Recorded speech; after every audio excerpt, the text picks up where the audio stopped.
What's good? Welcome to First String Podcast. On today's episode of First String Podcast, we have the one and only Fred Smoot, and we got another special guest who just popped in backstage with us. We're going to talk about the Commanders' win over the Cincinnati Bengals. We're going to go around the NFL. Lady A has a spot of tea. Al has his foursome. Sid has leaking oil. I hope that y'all are ready. Y'all know what time it is. Let's go. It's wartime, baby. This what you signed up for. This what we worked hard for. You for. Y'all the first string. Y'all gotta go set the tone now. Hey, let's go. Lace them up. It's the First String Podcast show. Hey, let's go. They spitting facts on the First String Podcast show. Hey, let's go. Let's go. Hey, let's go. Cause it's time for the First String Podcast show. Hey, let's go. Lace them up. It's the First String Podcast show. Hey, let's go. They spitting facts on the First String Podcast show. Imagine talking sports, having fun with the fam. At a starting lineup, First String is what you have. An entertaining stream with the Pro Bowl cast. When the viewers chime in, they gon' answer what you ask. Representing for the Queens, yeah, we got Lady A. A super knowledgeable woman who can break down any play. Say it from the South, so he rep GA. The Falcons, the Bulldogs, the whole Peach State. Drunk Uncle Al, only way you can describe him. Every time he crack the mic, you know he gon' be wildin'. Last but not least, it's my man Toothpick. Commanders is a squad and he the captain of the ship. So if you feel the vibe, go ahead and tune in.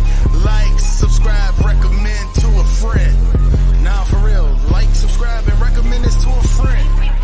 Hey, let's go. Cause it's time for the First String Podcast show.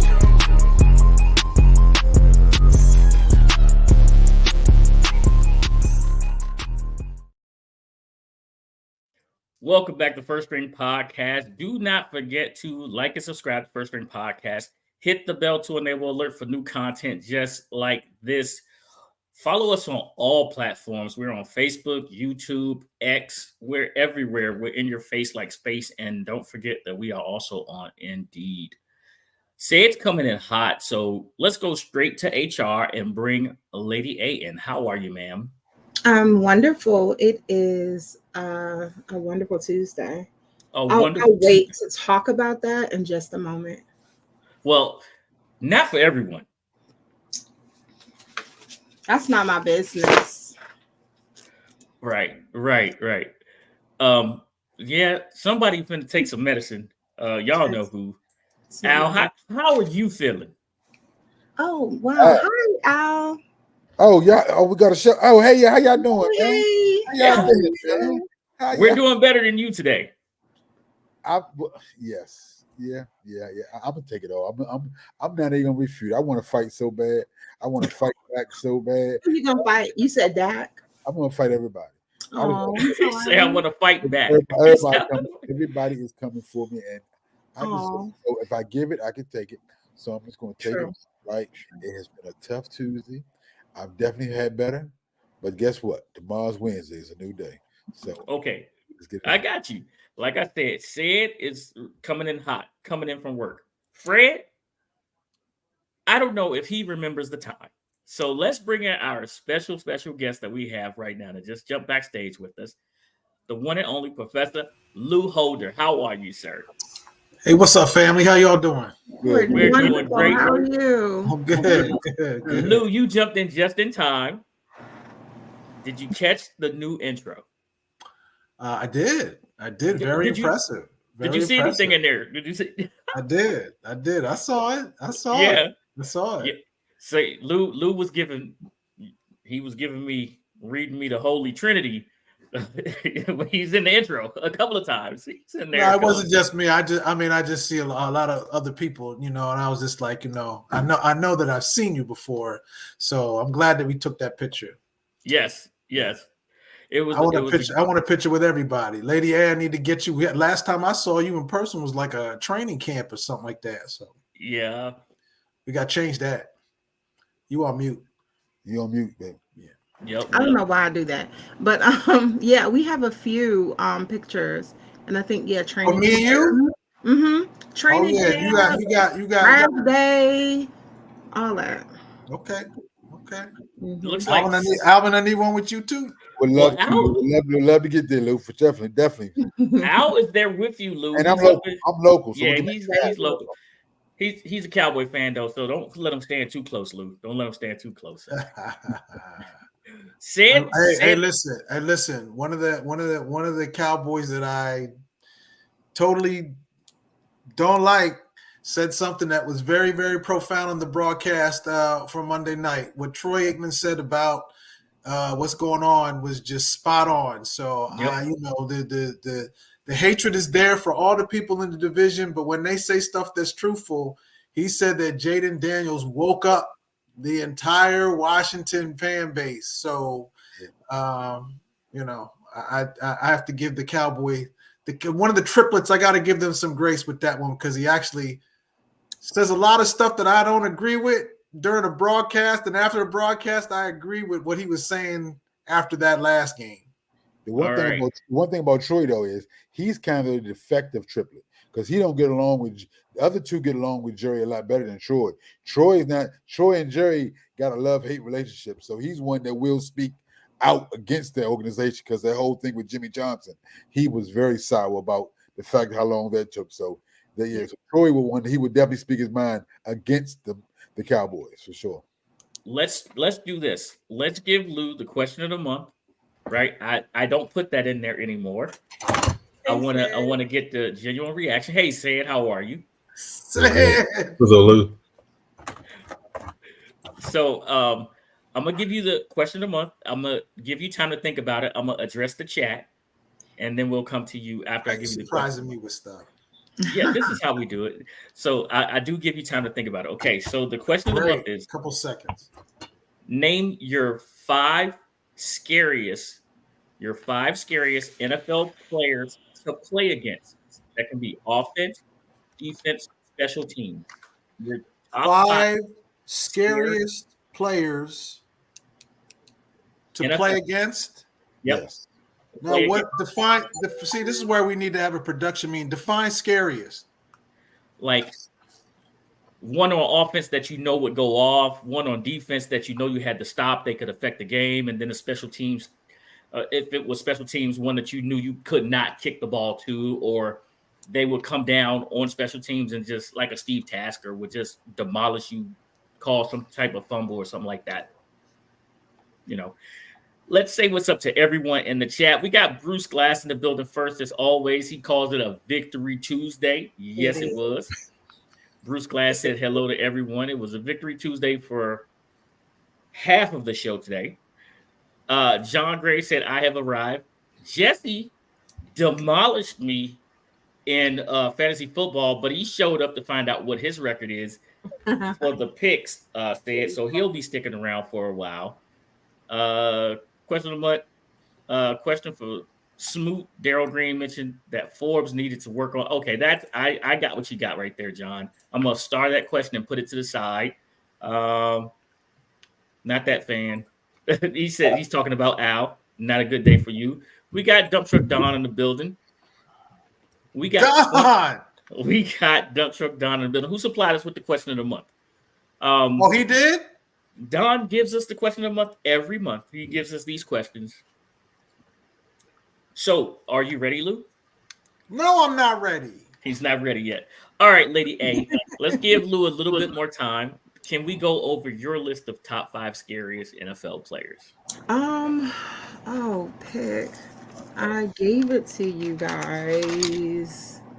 I have Warren Sapp. I have Ray Lewis. I have the one and only Gronk. Mean Joe Green. And Lawrence Taylor. Mm-hmm. Y'all. So mine's was Lawrence Taylor, Barry Sanders. I can't remember the rest. Oh my goodness. They were scary though. Yeah, I think mine was like Jack Ham, Ronnie Lott, LT, Christian Okoye, and Tom Brady. That was my 5. Oh, All okay. right, I have mine. I just found my list. I have mine. Okay, we're ready, Luke. LT, Ronnie Lott, Barry Sanders, Reggie White, and Sean Taylor. Mm-hmm. There you go. That's a pretty good list there, Lou. That is a really, really good list. So I did cheat. Mine was LT, Deion Sanders, Barry Sanders. I took the whole Bears 85 defense. That 46. Wait, we're taking units now? No. I cheated. I cheated. Tick doesn't know how to follow the rules. I made the rules. And he's the host of the show. Making up his own rules. I made the rules and broke them. Right, and I took that whole 85 Bears defense, so that was my list right there. Okay, Lou, we had a game last night versus the Cincinnati Bengals. Can you give us a recap of what you saw? I mean, as much as I get on them when they don't do good, I have to give it to Cliff Kingsbury. That was the best play calling I've seen from a coordinator in a long, long time. Didn't see it with Eric Bieniemy. Didn't see it with Turner. The way everything was dialed up on the run, the pass, even the touchdown, the Trent Scott, the gadget plays, everything. He threw everything. A lot of people were talking about how Cliff Kingsbury was vanilla and we didn't see this and we didn't see that. Look, that was a masterful game that was called. I got to give it to him. So, again, I want to come out because he's been in my crosshairs. I'm like, look, the offensive coordinator needs to coordinate the entire offense, not just one player, right? So, again, the fact that he's building this offense around Jaden Daniels, which he's supposed to, right? Joe Gibbs did it with Doug Williams. He did it with Mark Rippon. He did it with every quarterback that he had. He built that offense around the skill set of the quarterback. All these other coordinators, they're like, this is my system, and you need to fit into my system. And if you don't fit into my system, there's something wrong. No, you need to take what your quarterback who touches the ball every single offensive play, and what do they do best, right? So Cliff Kingsbury had a good night. He had a real good night. Joe Witt Jr., not a good night. That defense is scary to me. I don't know what's happened, but I can't see how you're getting all that money and Payne and Allen. I don't hear their names. We don't hear their names. We got to call it as it is. You're going to get double teams because of who you are. You're going to get double teams every single game. At some point, you got to beat those double teams. St. Juice scares me. There's a lot of stuff going on in that defense that's still scary to me. But Jaden Daniels is making a lot of people believers. Still doesn't have an interception in the year yet. Those are just things that you can build on, but a cautiously optimistic, because I refuse to jump in and say, hey, look, they've arrived or whatever. This is a 2 to 3 year rebuild, and Adam Peters is probably making moves in his head right now, even with the wins. He's probably making moves in his head right now. So the recap is they beat a team on the road. They beat a team that was desperate on the road. They beat a team that has a lot of talent on the road, and I call it what it is. Last year, they started the year 2-1 and finished with only 4 wins the entire year. So I'm not going to get too hyped up over a win, and I'm not going to get too down over a loss. This is the first year of a complete rebuild, right? Dan Quinn talked about it might be a recalibration. No, it's going to be a rebuild because of the chemistry, because of the players, because of everything going on. But I really did like the resolve that I saw on the road against a team that was desperate to win, and they took care of business. So that is something to be at least excited about, that there is a resolve about this team early on. Okay, time for questions. Put your questions in the chat. Appropriate questions only. We'll get them up. We're going to start going around the room with questions. All right, I'm going to kick this off. We'll go around the room. All right, I'm going to save the offensive line. there was a lot of talk last week about not being able to finish with TDs. Now we found ourselves a kicker, but were you surprised at how efficient the offense was yesterday with the number of points they put up in the different ways they got into the end zone? I wasn't surprised. I was more surprised about the week before that they did it, not that they can't. I mean, they have weapons all over the place. That's a very talented football team. Eckler is as advertised. I mean, and not just even in the running game. I mean, in the pass protection, unbelievable. The stuff that doesn't show up. I mean, I that's the kind of offense that when they put that thing together, you're like, ooh, Eckler and Robinson in the backfield. That's going to be something to watch. Ooh, Sennett and Ertz. Ooh, that's going to be something to watch. And Terry, we were all hoping because one, he's a great player and we like him as a person. But two, I mean, that's one of the captains of your team. For him to get off, had a couple of misses the first couple of games. For him to catch those two great passes, I wasn't surprised that they could put up some points. It was, to me, as I said at the beginning, was Kingsbury going to put them in a position to orchestrate where they were going to put up the points? So I wasn't surprised. I was more surprised that they weren't able to get in the week before. But they're going to be learning. Look, as we know, they don't play in the preseason. The first 3 or 4 games is them figuring stuff out. Yeah. Then this Arizona game and the game when they get back against the Browns and then the Ravens, those are going to be the games where everybody now is in game shape, talking to Bobby Wagner and some people. They were winded the first couple of games. They didn't play in the preseason. So people are right now starting to come into their own around the entire league. Around the entire league, you're going to see the quality of play step up because the first couple games of every NFL season now, because they're not playing in the preseason, it's just running around. They're running around. So it's not the true football yet.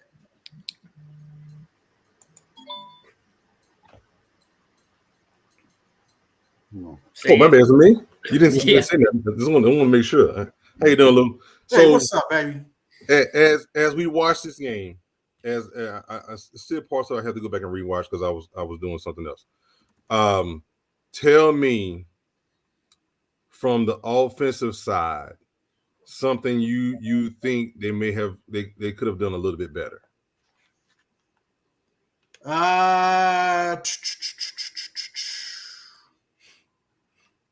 Man, that's a good question, Seb, because they did a lot of stuff well. Right. I just I know it's nitpicking, but it's like, I mean, because the amount of points you put up, because what it did was it put the league on notice for his upcoming teams that he's willing to run the ball first. Not run the ball second if he has them, sorry, but he's willing to throw the ball. So offensively, what are they looking at stopping first? Are they looking at blitzing more, containing more, or allowing him to throw the ball to beat him? Well, I mean, I think they would like him to throw the ball to beat him because him running is still one of those things that he's not Lamar, but he can run around. So I don't think that and this is going to be interesting because Kyler Murray will run around. So it's going to be interesting to see what the defense does against a quarterback who runs around. What I do like, I will say this, is that when Jaden Daniels runs, it's not by design. He's only running when the play breaks down, right?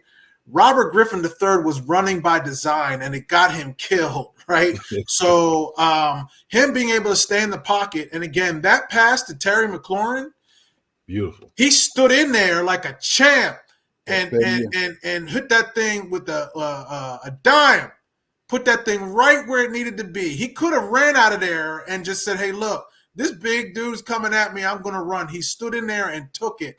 That's the kind that's different than other quarterbacks that we've had that had mobility here in Washington. So I think that is you would want him to beat you by staying in the pocket like that instead of him running around. I think that's what other defenses are going to start planning for. If that makes sense, Sid. Yes, it does. Okay. Best story of the year. That was the best story of the year. That game when he went on. Yeah, that was.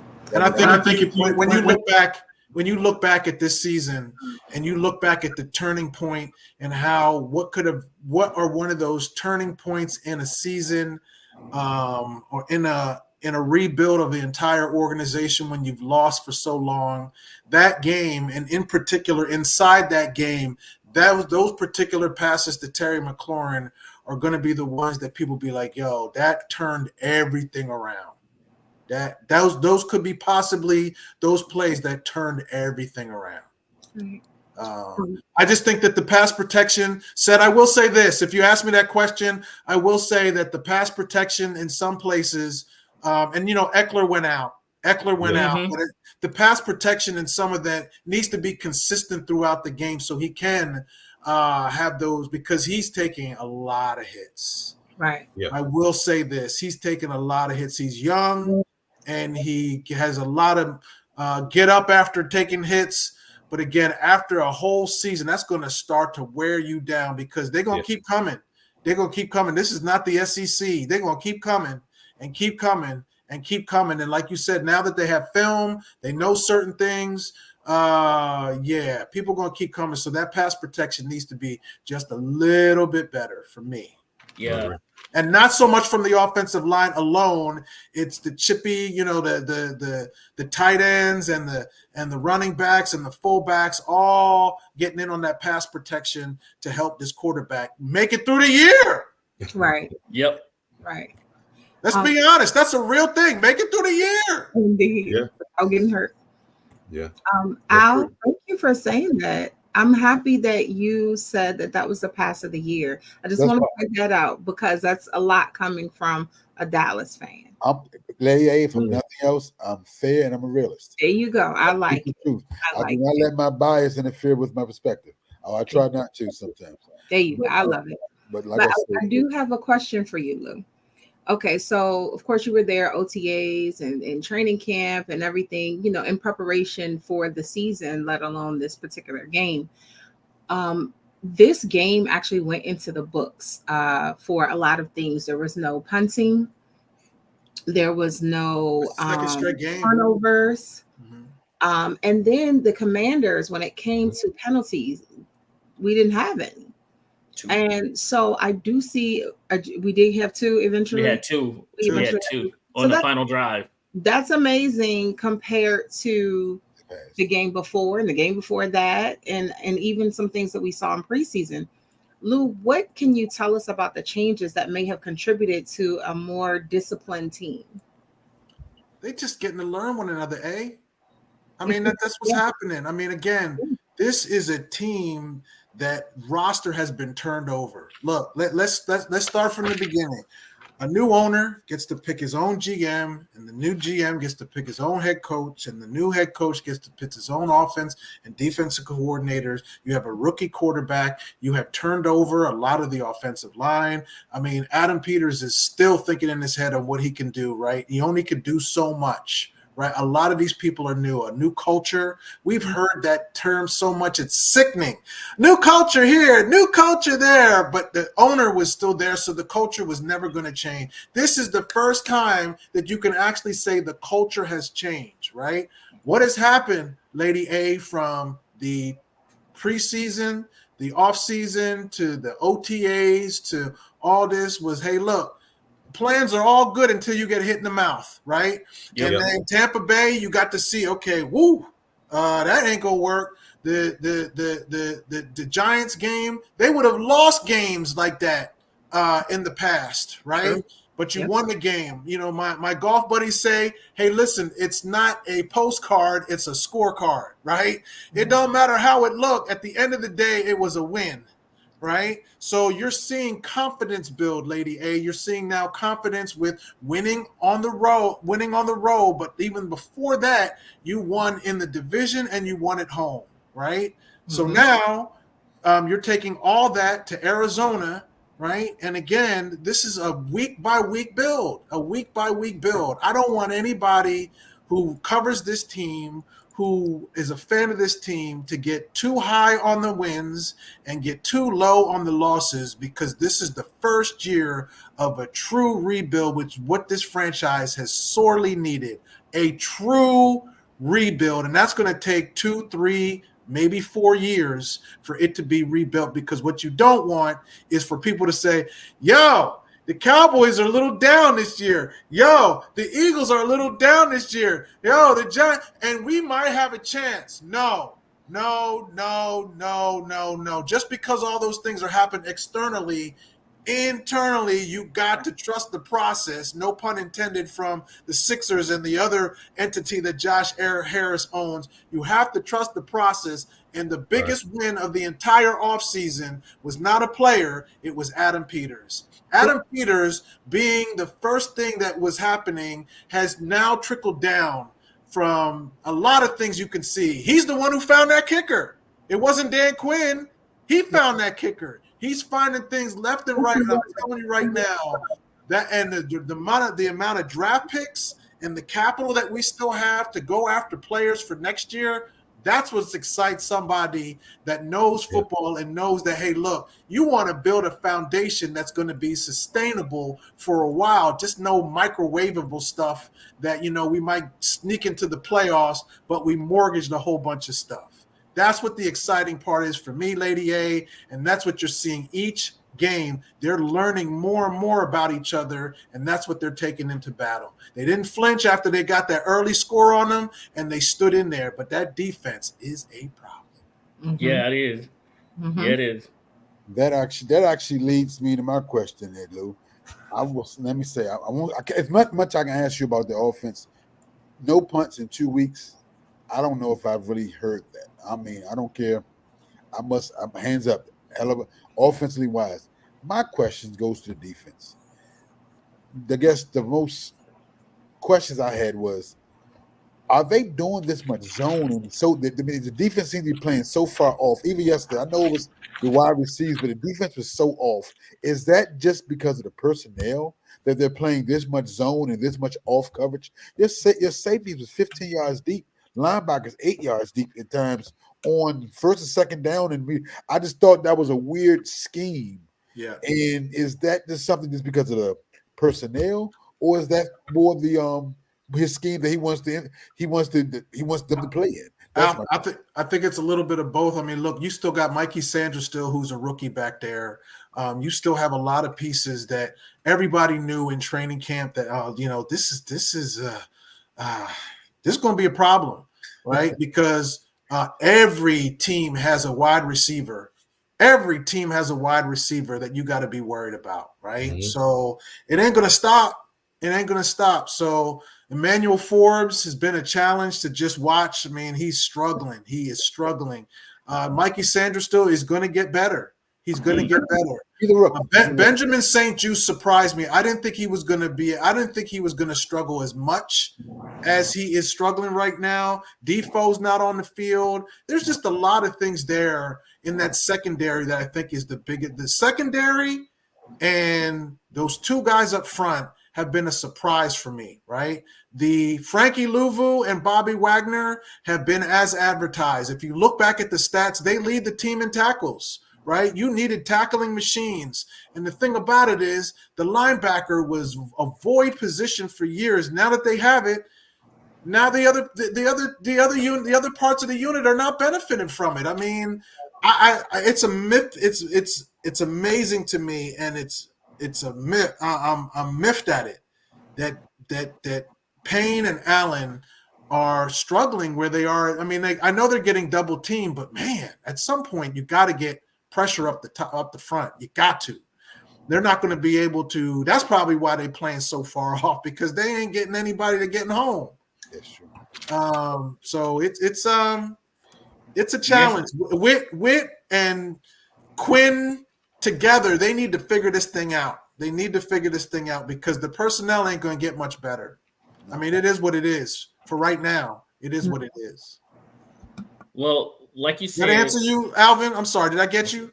Yes, you answered my question in regards to the scheme. You told me it's kind of both. So yeah, I think it's kind of both. I think that's kind of both. I think Witt is still figuring it out. But yeah, I think Cleveland Farrell, he didn't even play. Nope, he's hurt. Yeah, so that's another thing. The injuries are That's a real thing. You know, the injuries Right. are a real thing. It's lucky. You got to have everything go the right way in an NFL season, that you stay healthy, that you figure out schemes, you figure out chemistry. But Alvin, just like I was giving praise to Kingsbury, Witt and that defensive unit as a whole, they got to step it up. They got to step it up, because there's some trouble brewing on the horizon. The Ravens are up. The Steelers are up. I mean, this is going to be a tough schedule if that defense can't get it together. Look, let me tell you this way. The Washington Commanders cannot rely on putting up 30 some odd points every single game. It's just not going to happen in the league. It's just not going to happen in the league. And when that happens, the defense is going to have to get some stuff. They got to get off the field.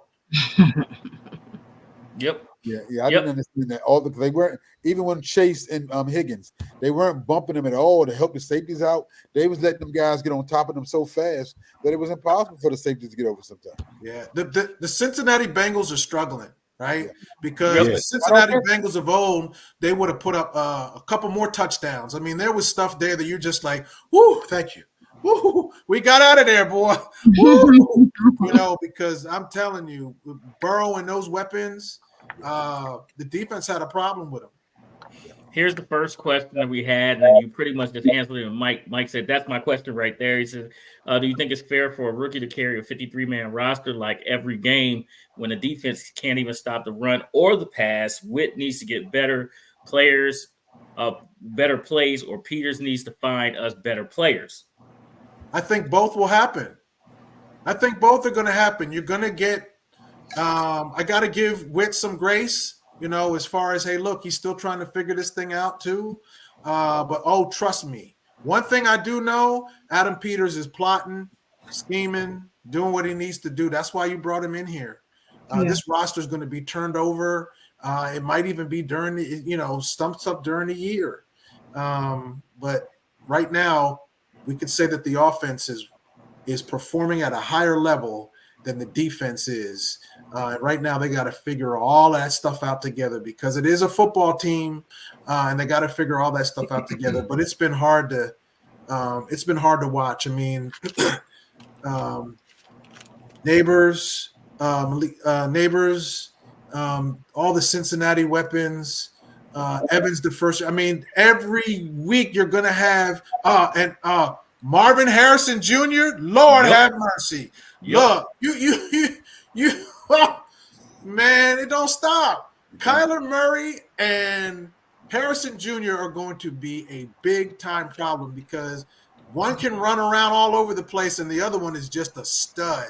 So, And Lou, they should have won their first game because he was not paying Harrison Jr. any attention. In the fourth quarter, game on the line, he was running the same way he scored in not this game, but the one before, the second game. He was open the first game the same exact way, and he didn't look his way. All he had to do was turn and throw the ball. He was out there by himself. Wasn't nobody around him. He was just standing there. And then you see that came back the next game. Look, you need to start looking for that young guy because he getting open. You can't take that away from him. The guy's getting open. He's getting open quickly. So I have a follow up to that question. So we got Cliff Kingsbury, who has been a head coach, and if you look on the offensive side of the coaching staff, it's littered with experienced coaches. This is Witt Jr.'s first time as a coordinator. But when you look on that side of the ball, the only other person with experience of being a head coach or being a coordinator is the head coach, Dan Quinn, who's hands-on everywhere. Where's his help at? Yes, you have Ken Norton Jr. there as a linebacker. He's been a linebacker coach for Dan Quinn before, but where's Witt Jr.'s help at to say, hey, we need to try this or try that? Because Cliff has that on the other side, and coaches like Anthony Lynn, that he can lean on. Where's Witt's help? That's a good question. I mean, at some point, you can't do everything in 1 year. I mean, you're bringing in Tapp, you're bringing in Ken Norton, you're bringing in a bunch of people that, again, you're just going to need some chemistry issues, building chemistry there. So it's like not everybody's going to be able to get help to pick. At Yeah. some point you just got to figure it out. All right. You know what the personnel was. Yep. And it's gonna make you cuss throughout the year. Yeah. But at the end of the year, you got to say, hey, look, this is a rebuild. This team won 4 games last year. If you see signs of improvement and they win 6 games or 7 games, are you going to be upset? I'm not, because I'm looking at the long-term plan, and defensive help is on the way. It is on the way. But look at so far. I mean, you got Frankie Louvu and Bobby Wagner. They have done solid jobs so far. You just need to get that secondary. And a lot of people were saying that. Did we address the secondary enough? And you could always address the secondary more. And I think that's what's going to happen. All right. We getting help from the chat. First off, let me say this. Thank you all for watching First String Podcast. We're still making an effort to get Fred Smoot here. If you know anything about Fred Smoot, the one thing that man doesn't have is a watch that tells time. So as soon as he pops up backstage, we're gonna get him to the forefront, and we'll have him here. I don't do false advertisement. That's not what I do. Fred's on his own time. Here's the next question from the chat for you. It says, how do you feel about Mikey Sanderstill having a headset in his helmet for the defense? Should we let the rookie adjust and give it to the vets, Wagner or Louvu? So I guess they're asking, should we take it away from Bobby Wagner, future Hall of Famer, and put it on the rookie, Mikey Sanderstill? Nah.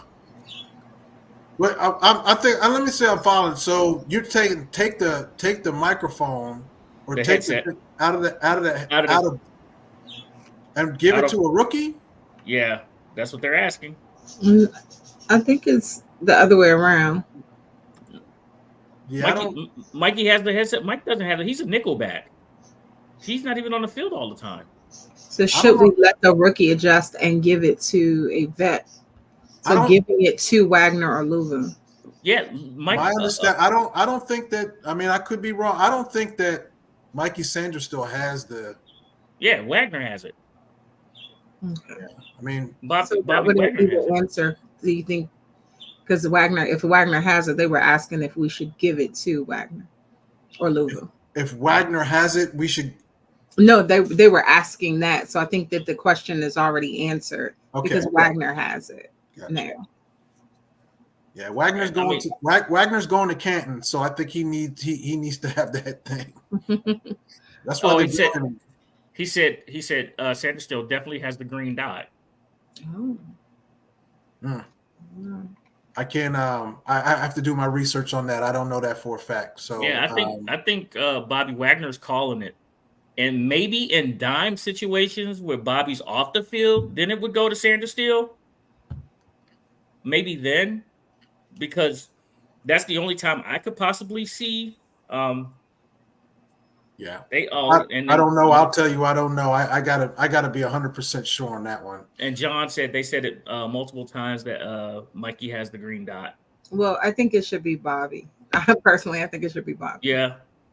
So to answer that question, I would think it. And then we had somebody say so definitely not. If that is the case that Mikey has it, then yeah, I mean somebody. It should be Bobby. Yeah. Okay. Cool. What's wrong? He said, "They said you sure Smoot's not on the party boat." I don't know. I don't know. No comment. Not getting into that one. No, I don't know. Touching that one at all. I don't know. I know where Smoot's supposed to be. Not touching that one at all. At all. Nope. Nope. That's why I was like, nope. Not touching that one at all. Yeah. No. And Don said, "Why would you put a green dot on toast?" I don't know. I got a question for you. Yeah. Any win, you know this. Any win in the NFL is a good win. So I take nothing from the W that you all earned this weekend or earned yesterday. And I know I guess the true answer to this question is probably time. But do you think we saw yesterday that Cincinnati is really that bad? or is Washington ahead of the curve and really possibly that good?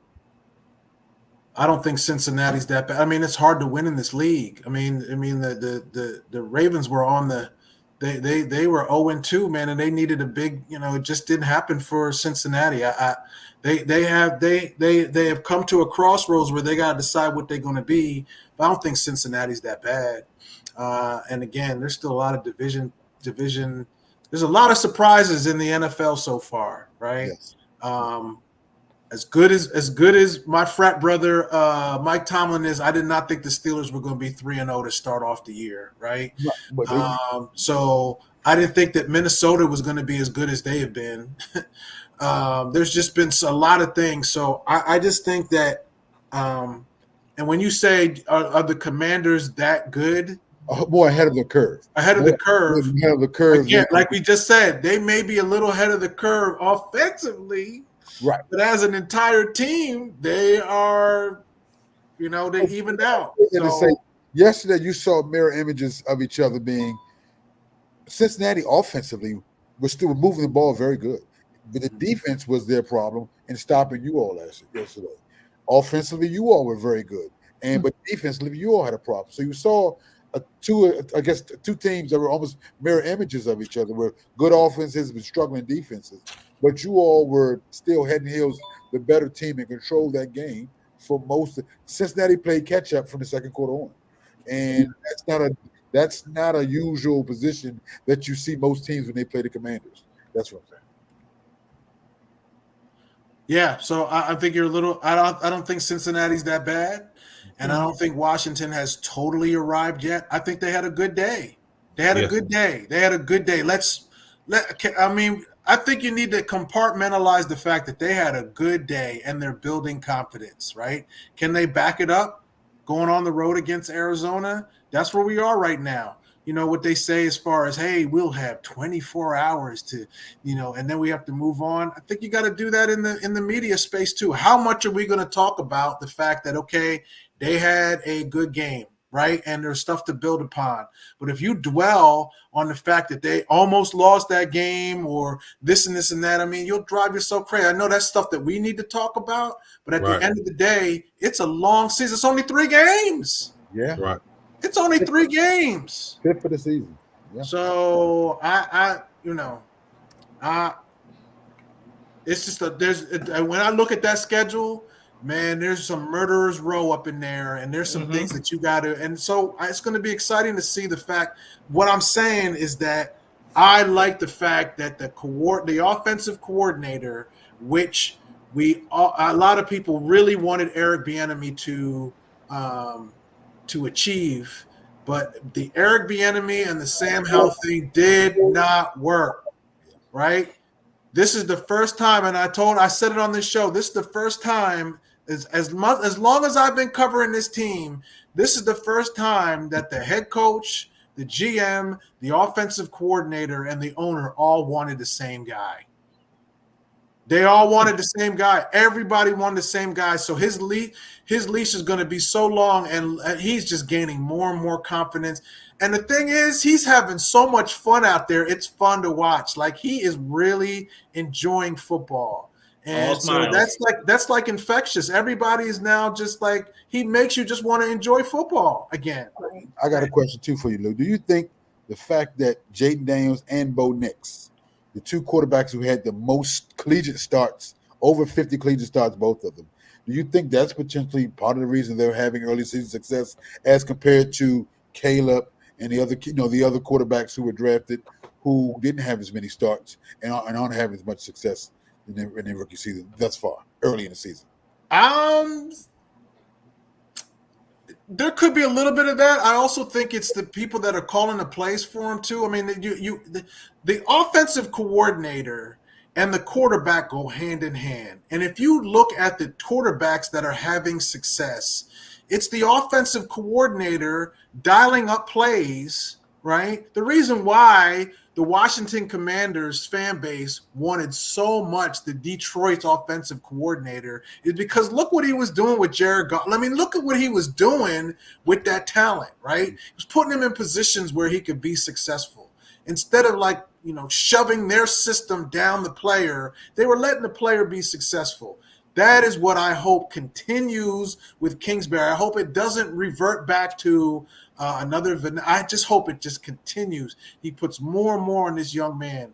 I can't speak too much about Bo Nix, but I can speak about what I'm seeing right here. And what I saw again in that game against the Cincinnati Bengals is an offensive coordinator that had a really good day. A really good day. It worked. Yep.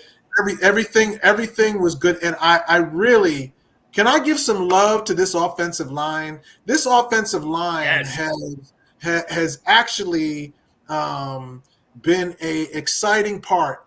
Tyler Biotish coming over from Dallas.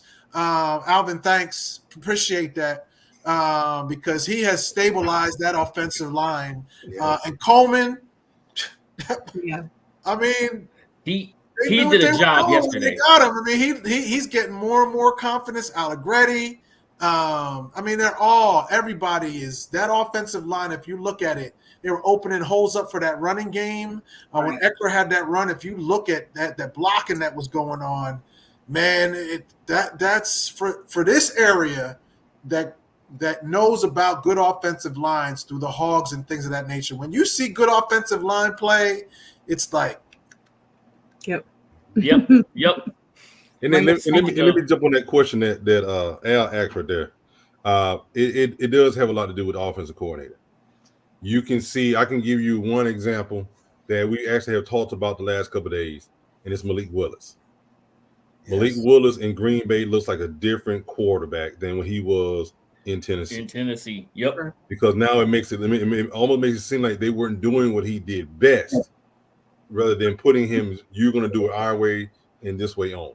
And he looked like a totally different quarterback in Green Bay. And they're not giving him too much. He's not throwing the ball 50 times. That's not it, Pick. The thing is, but that's what I'm saying. They're doing what he does best. Exactly. He can throw it, but they're doing what he doing best first, and then they're extending it. It's just like Justin Fields in Pittsburgh.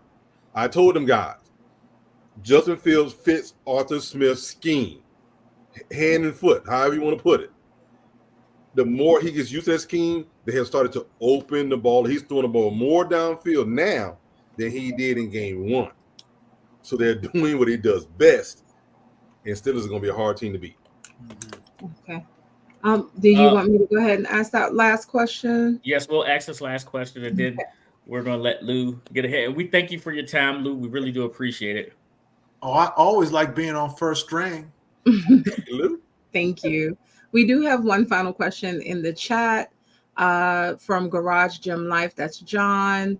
Will the improved team help us finally get B. Mitch and Jake in the Hall of Fame? And now London Fletcher too. Yes. So, man, don't get me started. Man, that's a good question. I mean, I just think that no disrespect to, I'll take the one that's more. To me, they're both 1 and 1A, but I'll take the one for me that is the passionate one because of what just recently happened. No shade at all to Devin Hester whatsoever. Right. No shade. The man belongs in the Hall of Fame. But you can, even in the Hall of Fame's metrics of how they put people into the Hall of Fame, Devin Hester broke all of Brian Mitchell's records to get to the Hall of Fame. So how could you not have the standard bearer who set all the records be in there first, right? Now, first of all, for a long, long time, they weren't putting any special team players in there. But if you are now putting special teams players in there, Brian Mitchell needs to be in the Hall of Fame. Agreed. Brian Mitchell needs to be in the Hall of Fame. I mean, there's nothing around it. The metrics of how they even pick the Hall of Fame is the fact that, I mean, whose records are Devin Hester breaking? And Devin Hester even said it in his speech that he hopes he's the first, but he hopes he's not the last. Brian Mitchell should have been the first. Exactly. Right? Jake's a totally different story. Look, when your opponents are saying that he was the most feared person that they played up against, it's just really baffling to me. It's just really baffling to me. that these two are in the Hall of Fame. And London Fletcher needs to be in there quick and fast and in a hurry, because if you look at his numbers up against Ray Lewis, the only thing he doesn't have is the Super Bowls, right? If you look at his numbers side by side with Ray Lewis and others, that is the epitome. That is the definition of a linebacker. And that's not even before we say, he didn't in that violent game, violent game of the NFL, he didn't miss one. Yeah. So thank you those much. three things. But you know what? It's all subjective. The whole thing is subjective. Now, it's like now Eli Manning and all them are coming up, and it's like, okay, how many people are now going to get pushed back that really need to be taken care of right now? Hey, Lou, let me follow up on that question. Do you think? I mean, it's funny you say that. Do you think that team success had anything to do with more so with London Fletcher's situation and with the previous ownership?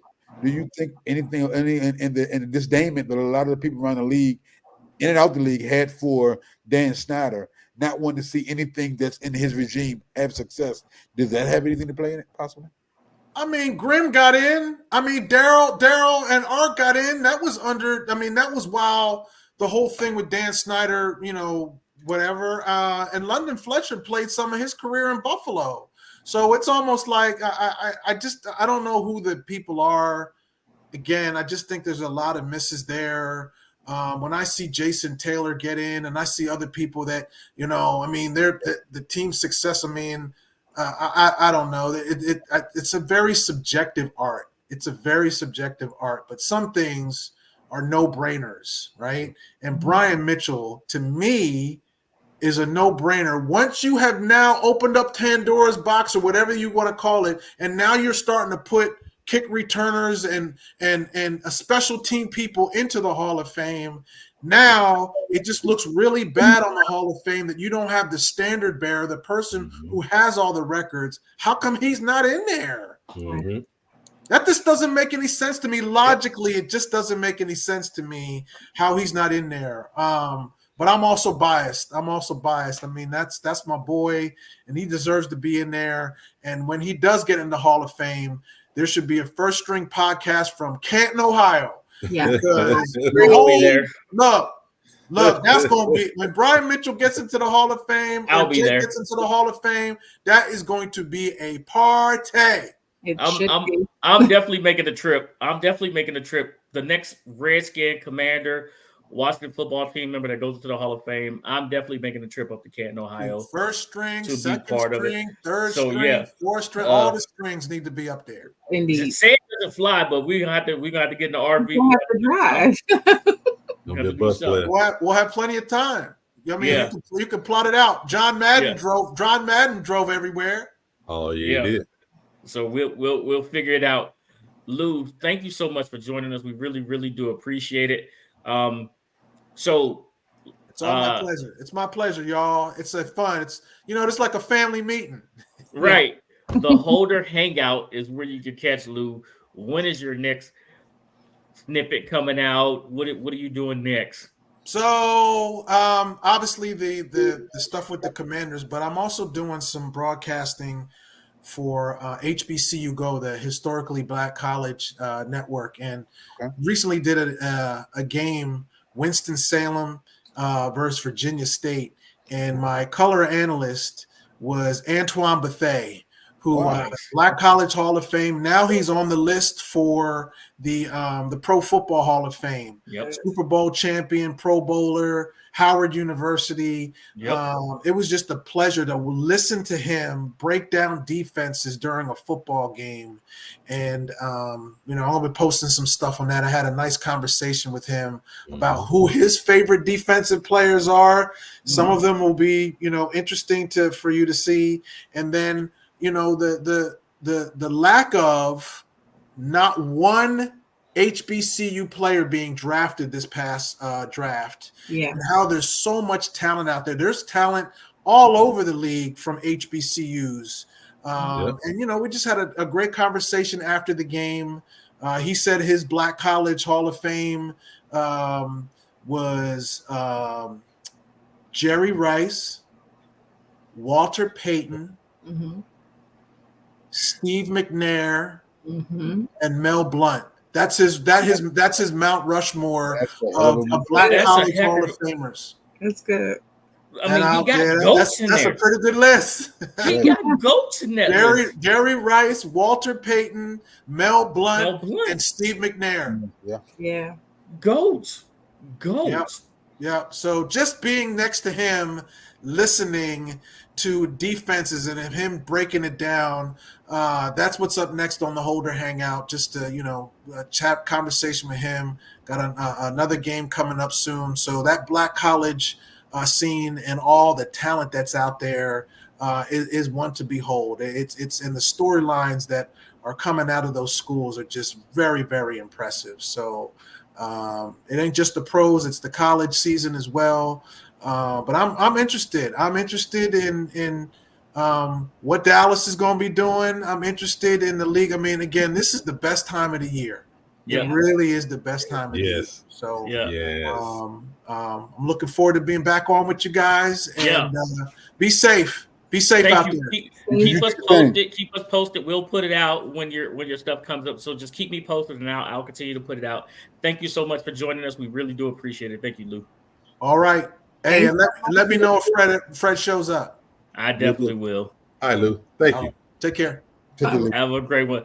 That was the great Lou Holder joining us here on First String Podcast. You can catch him on the Holder Hangout. Look for it on YouTube as well. He'll give you lots of great snippets, just like he just told you.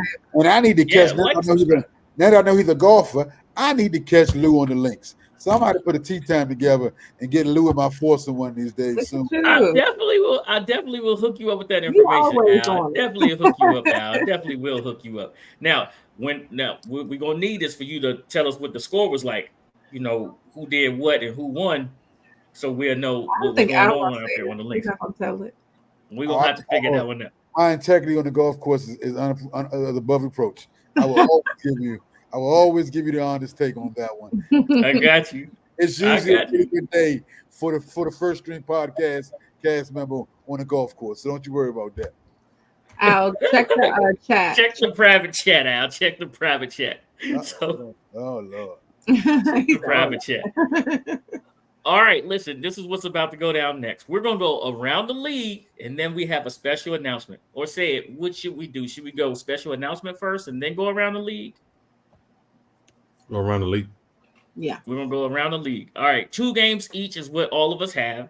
All right. Say it, you up first, or you want Lady A to go first? Lady A can go first. Lady A, you're up. So say it. You were not prepared? I'm messing. Okay. I don't want to bring up the Commanders game because we really talked heavily about that. We did. And then there is one particular game I want to leave for my co-host.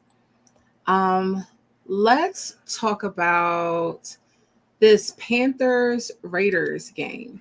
Ooh. Oh, let's talk. Hope you guys got to see that. That one definitely took me by surprise. Sid called it. He did. Sid that called that. I didn't think that this was going to be a high-scoring game at all. I didn't think anyone was going to reach 30 anything. But let's go through quite a few things. Your boy Gardner Minshew, poor thing. Got benched. Yeah. But prior to that, 18 for 28, 214 yards, 1 touchdown, 1 interception. When it comes to the yardage, whatever. But Andy Dalton, 26 for 37, 319 yards, 3 touchdowns. Okay. And let's see who's hot for rushing. For the Panthers, it was Hubbard, 21 carries, 114 yards. Chuba Hubbard is a legit back in the NFL. He is. And I mean, you got 21 carries, 114 yards. That sounds like a legit those are legit numbers. Mhm. So kudos to him for that. Zamir White for the Raiders, he was their top rusher, 10 carries, 34 yards. To me, that really tells you a lot because he only got 34 yards. And he was the top dog for that. Receiving, Deontay Johnson for the Panthers, 8 receptions, 122 yards, 1 touchdown. But then for the Raiders, you have look and say it. Uh-oh. Would you like for me to pause there? Right Oh quick? no, go ahead. Oh, okay. So Trey Tucker receiving for the Raiders, 7 receptions, 96 yards, 1 touchdown. He shouldn't be their leading. He should not be their, person with the most targets. That definitely should be Devontae Adams. Right. As far as this game go, we forgot, and Al said it. Called it. He called it. He tried to tell all of us. He did. Y'all forgot. We wouldn't. Gardner Minshew was quarterbacking the Raiders. Yep. And we forgot just how awful they are. But I tell you what. I tell you one thing. Antonio Pierce said people were on the field making business decisions. So we are about to make some business decisions. So I guarantee you this week, you might want to think about taking the Raiders. Maybe. Yeah. I don't know about that, but a game that I wanted to get into was Philadelphia versus the Saints. Hard work. Okay. Let's talk about it. The Saints had been a scoring machine the first 2 weeks of this young NFL season. The Philadelphia Eagles came out. They beat the Green Bay Packers in the opening week of the NFL overseas on a sloppy field. Then they came home and they lost to Atlanta. Turn around on a short week. Have to go down to New Orleans, which is a crazy place to play in the Superdome, right? Mm-hmm. Derek Carr's at home. Yep. Right?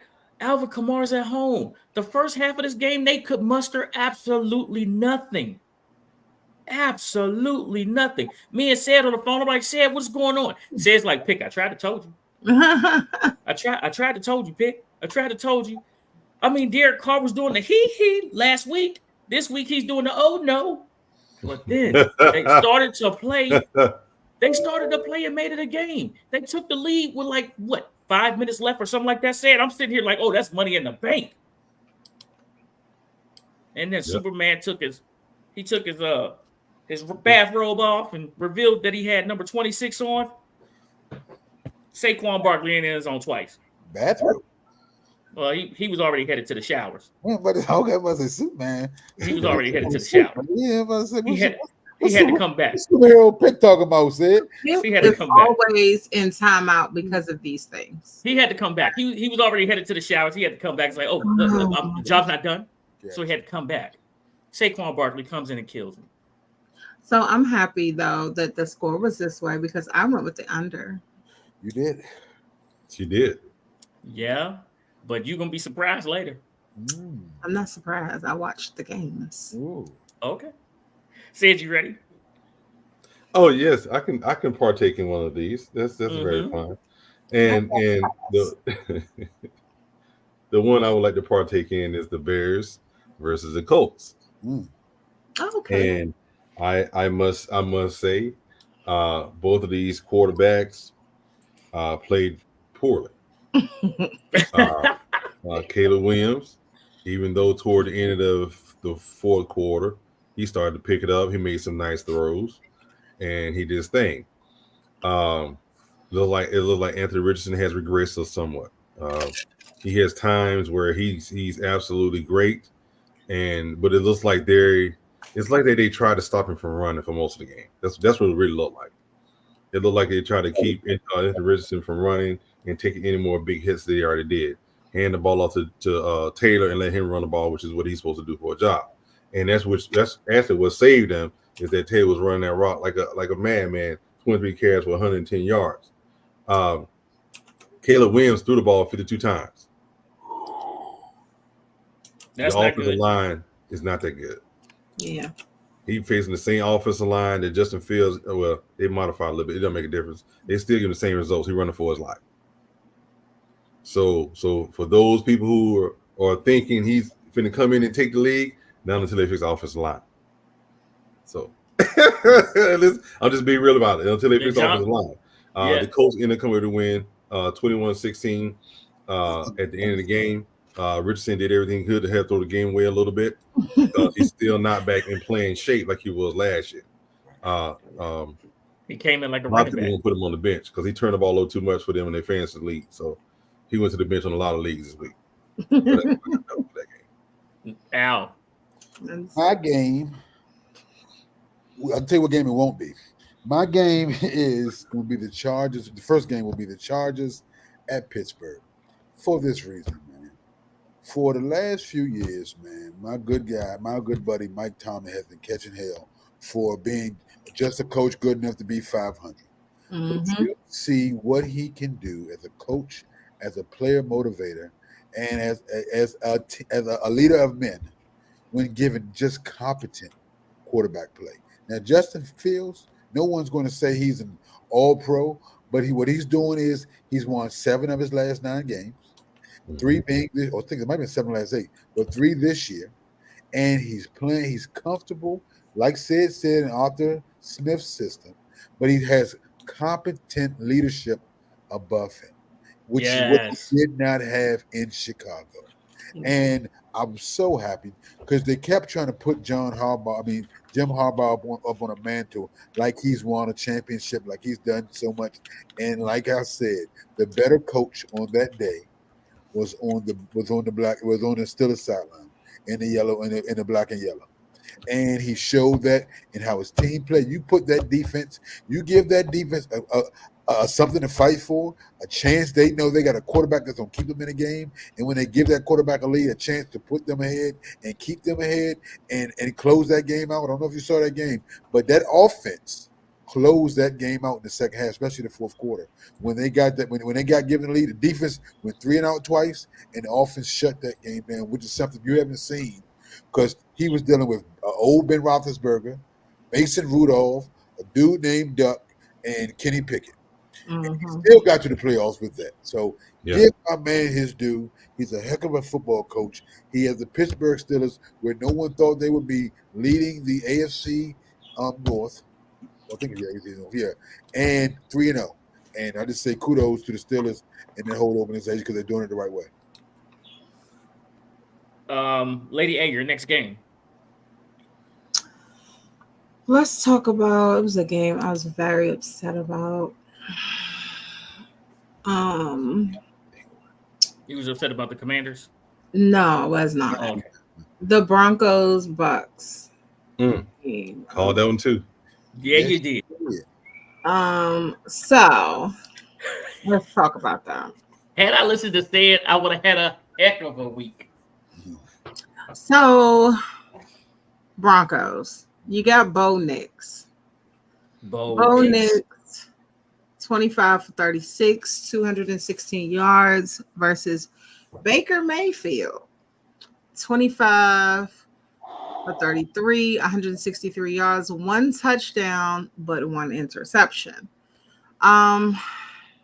Pretty much the rushing was very even on both sides. The top rushers, Bucky Irving, 9 carries, 70 yards. Tyler has literally the exact same stats, which I found funny. 9 carries, 70 yards. But the receiving yards, you'll see Chris Godwin, who, again, I tried to tell y'all about Chris Godwin. I played Chris Godwin for I played Chris Godwin for anytime touchdown. Yeah, I remember. But in my own parlay, but it was other people that messed that up. Right. It was other people. But Cortland Sutton, 7 receptions, 68 yards. Pretty much, let's just put it out there. The Broncos was killing. The only time they kind of let back was the third quarter. But they dominated. I don't know what was going on in Tampa Bay. Like, they just didn't show up. They didn't show up. They were so flat. They had no energy I don't know if they drank their own Kool-Aid for the week after they beat Detroit. I don't know what it was, but they had no energy. They came out with no energy at all. Yep. My next and game, they were at home. Yep. In my next game, I want to talk about a team that did come out with all the energy, and they have a little spark plug. I want to talk about the New York Giants versus the Cleveland Browns.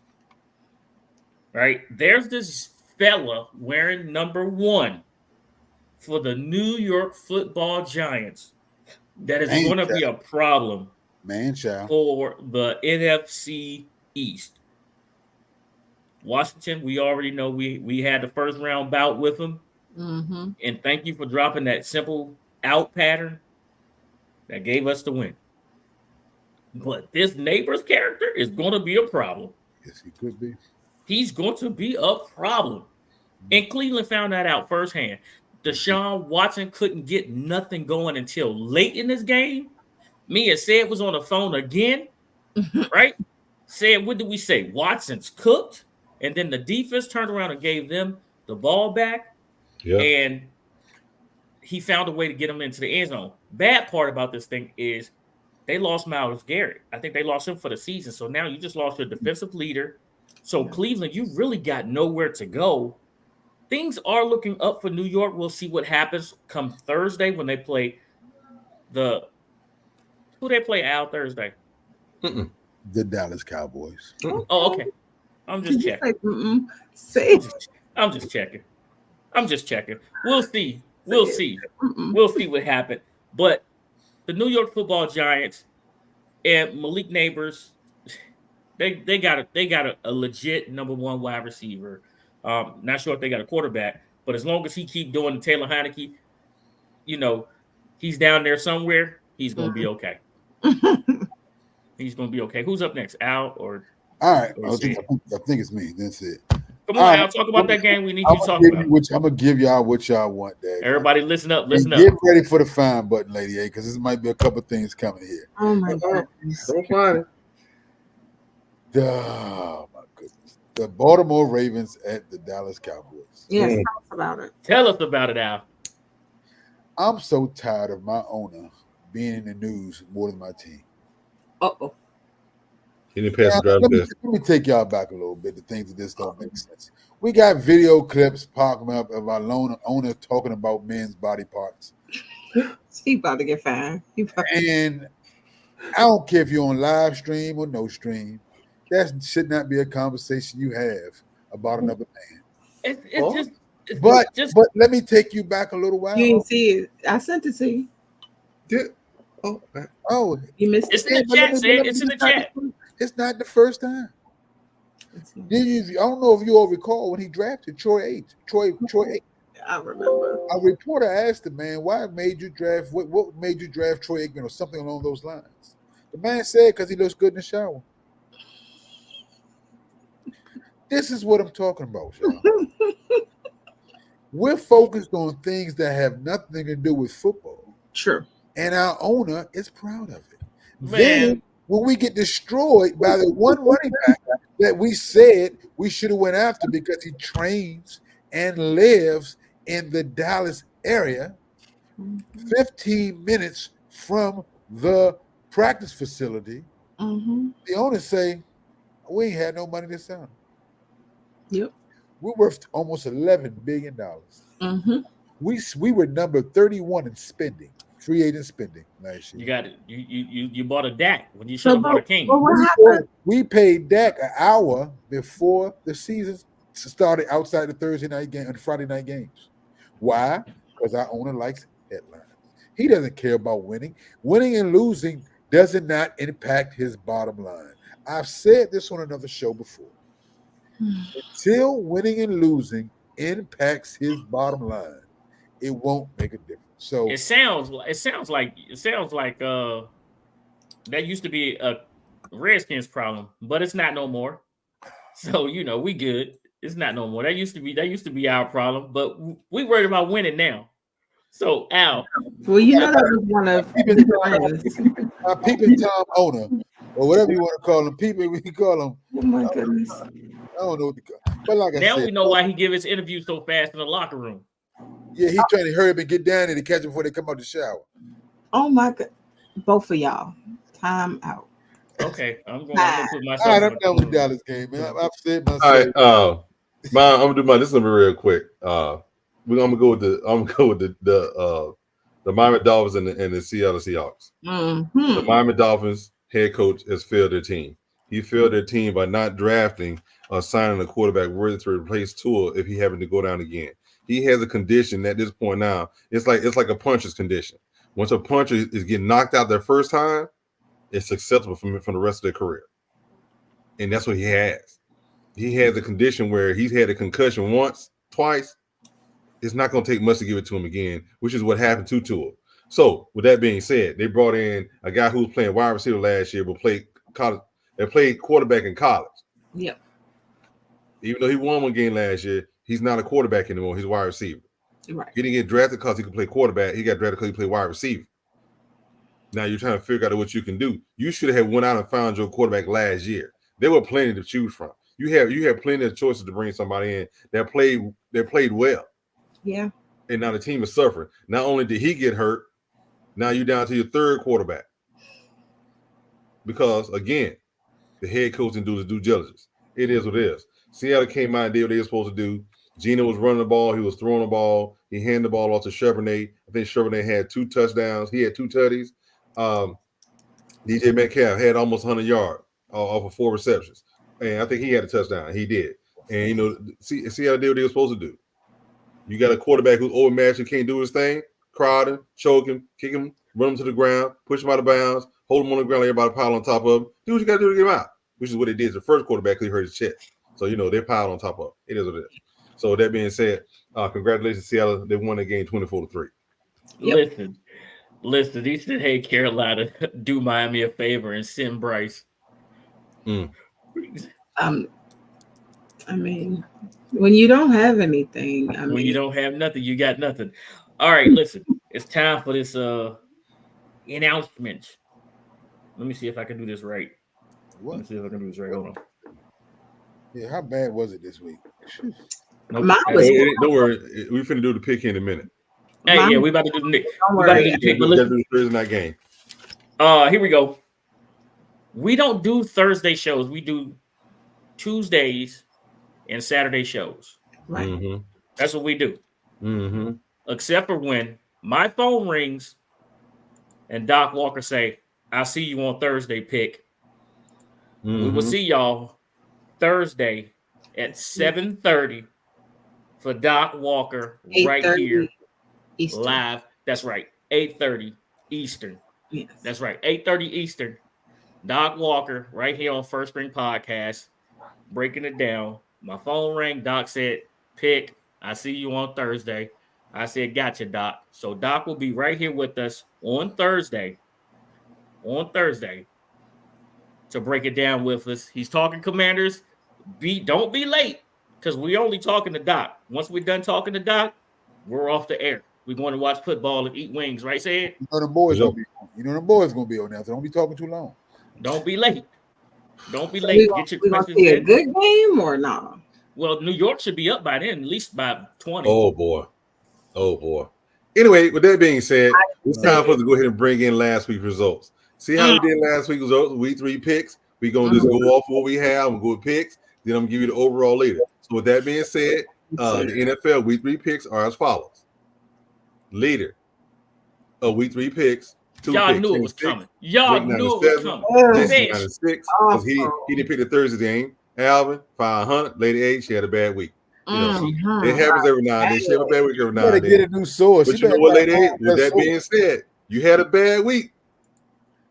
But I'm still there. I'm about a hair on your chinny chin. You hear what I say? Hey, we and the only breathing reason down I your did that neck. because you was already leader. I was gonna flip it on you. Like, We Yeah. breathing down your neck. Oh Lord. I left You it there. was, Now I got to play for real. you was saying Nah, you was saying a chokehold tie, and I'm right there behind both of y'all. And again, this is no knock on Alvin. He missed 1 week. That's how come his numbers are skewed from the rest of us. So did Lady A. So did Lady A. I don't His know numbers how are that skewed from the rest happened. of us, and that's the only reason why. But as you can see, he still did fairly well overall for the past couple of weeks. Lady A 25-23, Me with the catch up. I don't reel the end. I don't set up for the rest of the season. I ain't got to go no farther. I'm on the hill. He already see me coming. He looking at my spreadsheet. Hold on, said you my man, 50 grand. But how you just talk about just you catching Lady A after she got out to a tremendous start? Did you see that, Al? But he actually only one that did catcher though. He's still trailing. Hold on. Go back. And real talk, I had 6 and 10, but said, didn't you have 6 and 10 one week? Yep. So that's actually the week before. Go back to your graph. Go back. He's correct. Go back to the graph. I got it right here. What you need, pitch? You're still kind of catch up. Al. Tell him again, Al. Because I'm gonna tell you, pick. Come Thursday night. You are a game back. Come Thursday night, Al. Come Thursday night, Al. I could beat him. I can be tied with him. That will be when you quarter. But right I'm right there. They right here. They right there. They running right beside each other. But what they don't see is that's what the guy said. They got the silver medal in the Olympics to know it loud. I was right there. But guess what? He was not the winner pick. That bit behind. What are we playing for, Sid? What are we playing for, man? Oh, at the end of the season, for those who have not joined the First Stream podcast from time to time, we have my back-to-back belt. Your back-to-back belt that's coming. I have one this thing 2 years in a row. For those of y'all want to see, it's a First Stream podcast. It says First Stream podcast. It says First Stream podcast picks leader. As you see, I should have just went ahead and it's still on my name right here, right? Just right in the spot right here, because it's been back to back. And for those who think that that was really light, no, it's metal. It weighs about 12 pounds. That is weighs about 12. That's gonna be a lot to ship when you got to ship it somewhere else. Then. Don't worry about it. I'm just gonna drive to Sid's house and pick it up. I'm just gonna drive to Sid's house and pick it up. Alvin, tell him again. I'm just driving to Sid's house to pick it up. I don't know FedEx or UPS, man. They ship by the pound, baby. So just let me know, man. I'll give you the address. I'm using the post office. I'm using the post office. You can get it down. You can take about 3 weeks to get it, but you'll get it. Go ahead. Hey, listen, Bruce said his pick ain't never been this close, so he got to talk about it. That's true. That's true. Now, go ahead this game right quick so we can do the two topics. All right, here we go. For those of y'all that don't know, we're using Bet ESPN this month. Mm-hmm. This is our last month using Bet ESPN. So here's the line. We got the Dallas Cowboys coming off of a loss to the Baltimore Ravens. We got the New York Giants coming off a victory over the Cleveland Browns. Here's the line. The Cowboys are -6 at -105. Their money line is -250. The New York Giants are +6 at -115. Their money line is +210. +210. The over-under is set at 44.5, -115 for the over, -105 for the under. All right, you got it, Sid? Oh, I got it. I wrote it down. Did you get it in your spreadsheet, Lady A? I got it. You talking okay, about you still low man. You already know what my pick is. I've told you, man. Who's going to tell us what? Dallas money line. Every week. Okay. I don't even know what the line is. I just got Dallas for the win. I know. I'm saying so many numbers, man. I got lost in the sauce. Just get Dallas money line without a doubt. A rebound win. What's the best thing? What's better than chicken noodle soup for the soul? Is the New York Giants after a loss. You got that right. The fantasy show. Go ahead, pick what you got. Well, I said. Let's read my mind. I said last week that if the Giants let me down, I wasn't picking them no more. I said that, right? Yeah, you pick them this week. The Giants did not let me down. Like it's too close of a week for Daniel Jones to go mental and forget to throw the ball to Malik Neighbors. So after seeing what Baltimore did to y'all in the passing game and things like that, and y'all got bludgeoned in the running game, I think y'all are going to be more focused that way. Go ahead and give me the Bruce, 44.5. That's what I was looking at that too. 44.5, Bruce. Yeah, money don't make no money. Last week on Thursday, I went with the under. Give me the over this time. Uh-oh. Give me the over. I got to change my pick now. Right. I need both of y'all to change y'all pick. I need both of y'all to do that. I already wrote that down. You got That's the bad 44 part and a half. about I it. got Is that 45. I already? It's already. The I bad had part it about at it is that I 44. already wrote that down. It changes how so. 44 and a half. Okay. The Cowboys are looking to rebound. But the part about it is, they're rebounding against a team that has just as good of a defensive line. Which showed up in the game against the Browns, even though, technically no. The Browns were down 3 offensive linemen. They got hurt during the game, so that made a difference in the game as they went along. But still, you still got to play the game. Man, I don't know what James Jones is going to show up, and then this is a division game. Yeah. Give me the over. I think some points are going to be put up, even if Dallas can put them up by themselves. Lady A, after you finish, I got to tell y'all about a parlay that hit this weekend. Okay. So I got a parlay that I want to tell y'all about too. But so just so you guys know, the over under, Dallas is 3-0 for their over under as far as going over. Wasn't last week. Hold on. I have Dallas 3-0, Giants 0-3. On the over. Mm-hmm. But that don't make sense, right? They didn't go over, right? Yeah, they did. Last game did go over. They did. Dallas They scored did. 28 points. Okay, I don't know why. They lost 28-25. Yeah, Again, That's they did right. go That's over. right. I went with Yeah, the under, and That's right. That's why you lost. That's right. You remember the message I put in there? One more score on you. And I was like, I was mad. I was this close, but yeah. So Dallas is 3-0. Giants are 0-3 for the over. And it's at 44.5. Yes, 44.5. Yes. Okay, let me put that in here because I had it at 44. It's on ESPN. Yeah, they changed it because it was 45 at one point. It's still 44.5. No, she said it was 44 on what she was looking at. Yeah, when I was looking at it, it was 44. Al said he saw it at 45. Yeah, I got DraftKings got it at 45 right now. Yeah, Okay. we're on ESPN Bet. Yeah. That's why. Yeah, I was on ESPN. It was 44 at one point. Yeah. So that to me lets me know to go with the over. Lady A, I don't want to. She going with the over. That means Alvin. Hold on, let me get to your button. You ready? Here you go, Alvin. Here's your Wilson.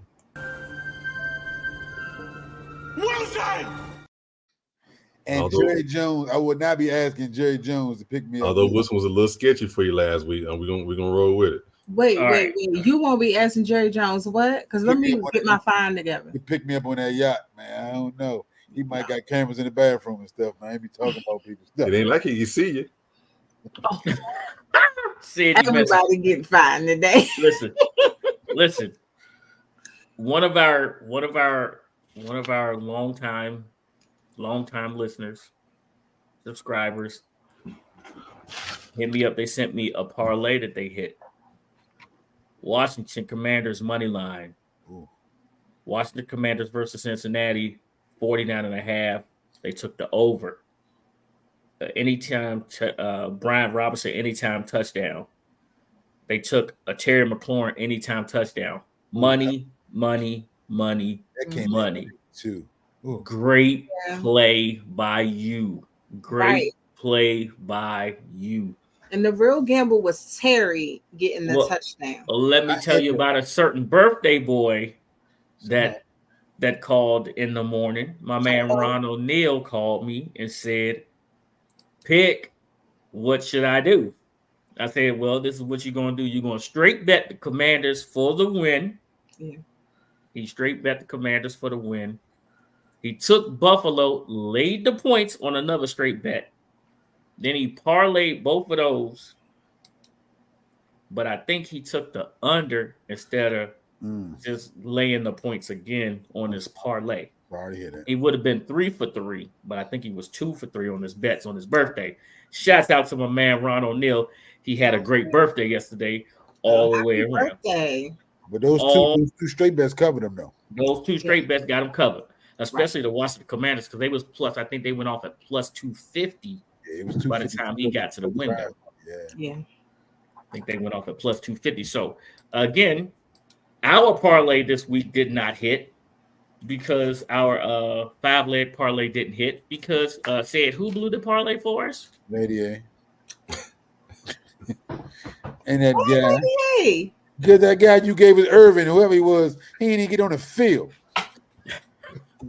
I'm looking for him. I'm looking for him in the box Oh, score. the other guy I suggested, he was For that man good. in the box score, I can't even find neither one of Hey, them. hey, now the other guy that I suggested was good 2 weeks in a row.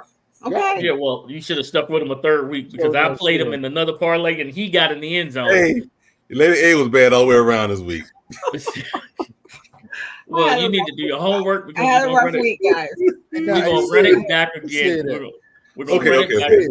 You need to be listening to that source. Everything she said last week was my source told me this. But I'm gonna do this. That's do it true. again. That's what You he go said. back and listen to that source, man. I need That's to. what she said. I need Well, to. looks like Al is hogging the big square again, so y'all must know what that means. I don't make this quick, man. Go Hold ahead. on, Al. Before you gotta let this breathe. Yeah. So what Al's going to do is he's going to bring out his top 4 performers for the week. Now, Al's going to tell you that this is an all-expense paid trip. He calling some coaches. He's calling some coaches. He getting some guys days off. I don't know where he getting the budget from because it ain't on First String Podcast. It's down. But anyway, Al's going to bring you his top 4 performers for who's in the foursome. Thank you, Pick, man. Appreciate it, man. We're gonna get some sponsorships from somebody eventually, man. So we Got to do something because we ain't got the budget for it. I'm tired of having to ask you for all this money to send these guys, man. Because we only play at the finest country club in the city. Oh, Right. excuse me. So, Excuse me. and the cock girls flow constantly. So we keep it going. So I already made the call to the coaches. So my first call was the Buffalo. I had to tell Sean McDermott, man, that boy Josh Allen, he need to come on in my foursome, man. He's in the foursome. Josh Allen. 263 yards, 4 touchdowns, undefeated. 3, just led the team in rushing and receiving for I think the second time. Rushing and passing. Rushing and passing, excuse me. I was about to say, who he throwing to? Himself. Right. Yeah, but anyway, like I said, that's Josh Allen. Come on in my foursome, man. The second guy in my foursome, I made a call to a division rival, division foe, man. This guy, I didn't even think in doing this game he was going to actually be still coaching. But I called Nick Sirianni, man.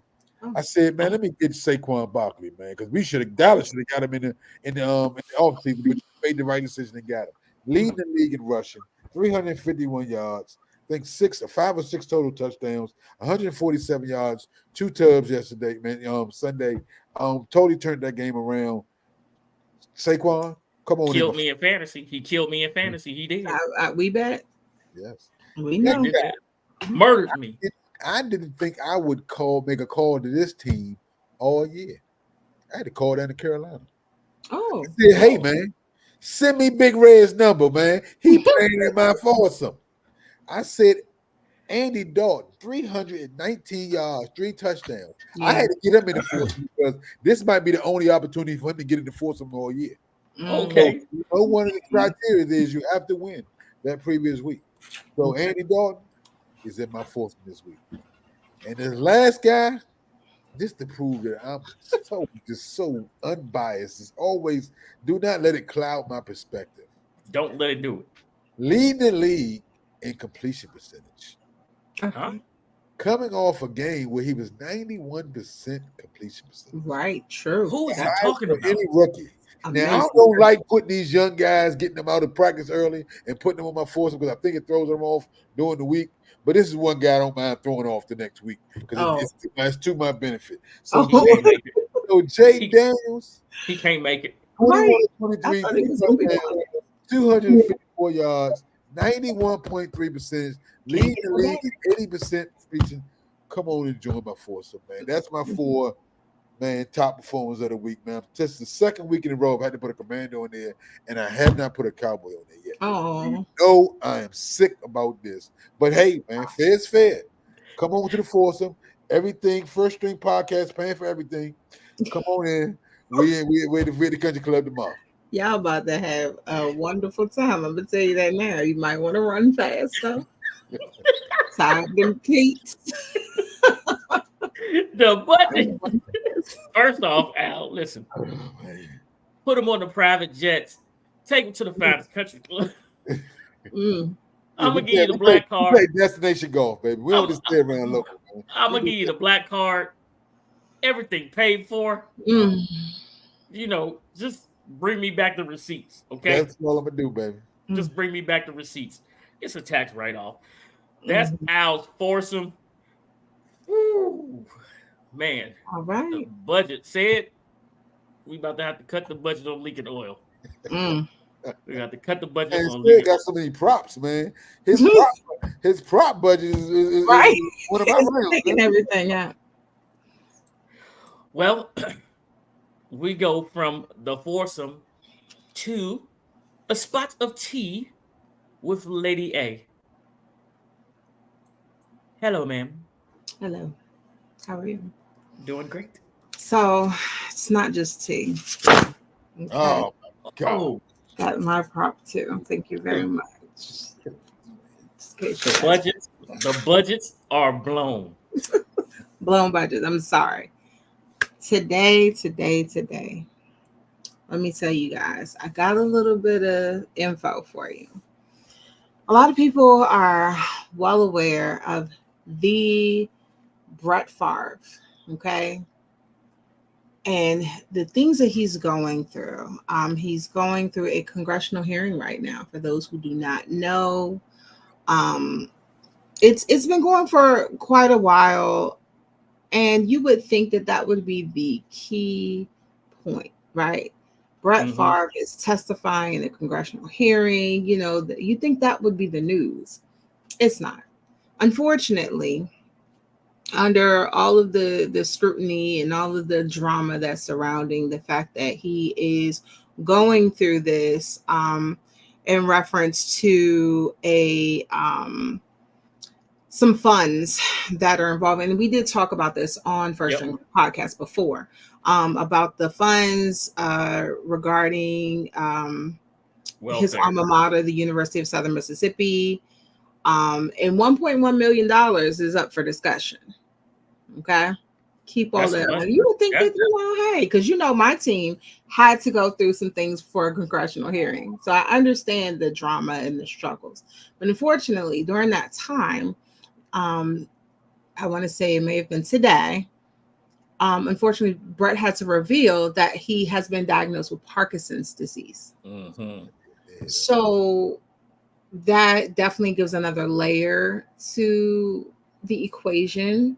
Of course, a lot of fans are reaching out to Brett, offering their condolences for this negative in their eyes. It's a negative diagnosis. We're not really sure what's going on with that, but he did just let everyone know. And that's a degenerative nervous system disorder. So for those who do not know, there are a lot of famous people who have experienced Parkinson's. What'd you say? Say it. I said, "Oh man, I didn't know." Oh man. Yeah. So that came out just today.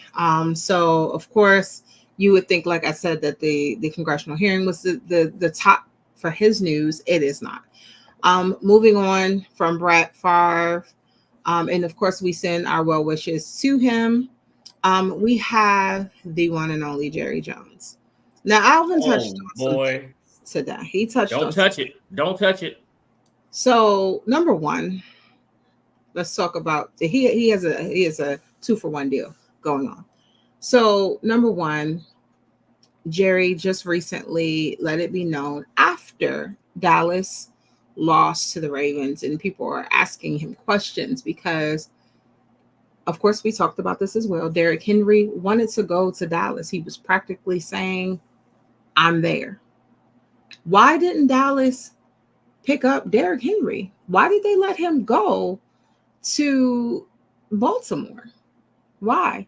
Well, Mr. Jerry Jones, who has been infamous in spending money wherever he wants to spend it, including a quarterback that the fans have truly lost confidence in. Jerry Jones said, we just simply didn't have the money. Well, look how that ended for you, Jerry. When and Alvin, I'm sorry, but we've had to talk about this many times, and I am not saying these things because you are a rival team. I'm saying it from a business standpoint. Jerry is your downfall for your organization. Oh, Moving on to his second issue. Jerry, you have to pay attention when you invite a celebrity such as Jamie Foxx or just any celebrity. They may want to record themselves, or you don't really want to record practice or anything like that, but they might want to record themselves or other people, things like that. Jamie Foxx was live. Jerry Jones standing right next to Jamie, and he's talking, and he's like bragging on his picks, his rookies. And then he's spitting out stats for different players and things like that. And Jerry's, simple stats like, he's this tall, he weighs this, his hand size. And Jamie kind of had a face when he said his hand size, but he just let it ride because, hey, that might mean that he can catch the ball. Well, Jerry proceeds to let it be known that this young man also has a 8.5-inch I'll find you. Don't do it. Of manhood. His manhood was 8.5 inches, and Jamie abruptly stopped it. I didn't say it in a derogatory way. Jerry did. Okay, Jerry did. I'm just reporting it. Okay, so it goes to say, number one, I'm sure Jamie will never go live near Jerry again. That's number one. Number two, that kind of gives you a peek into Jerry's mindset again, because we've had many situations where we're peeking into Jerry's mindset. He's unapologetic. And my last and final point for you guys, my tea. So we always tell you about these parlays, right? We always tell you, hey, do this, do that. We give our suggestions. It can pay off by a lot. One bettor who is anonymous right now, they had a parlay. Jamar Chase finalized their parlay. His touchdown.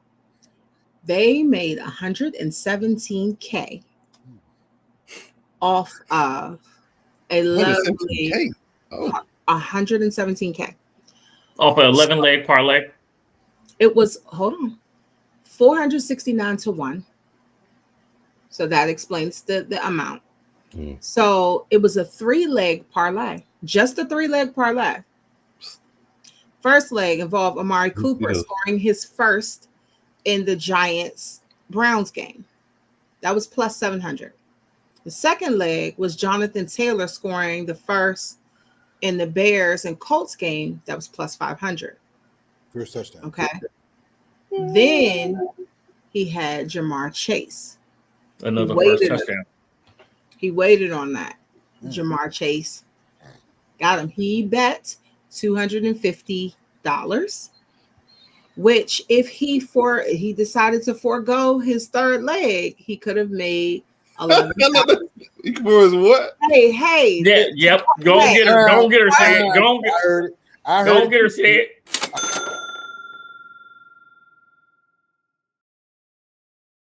The third leg of the parlay. No, that ain't what you said. Okay. It would have gotten him $11,536.92. But because he chose to wait it out. What do you think? Let it ride? I said wait it out. Okay.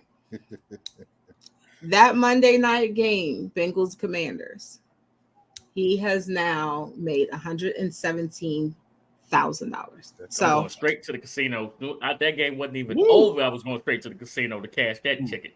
Hey, so of course, when someone gives you a parlay, you might want to think about Need it. Look money into right it. now.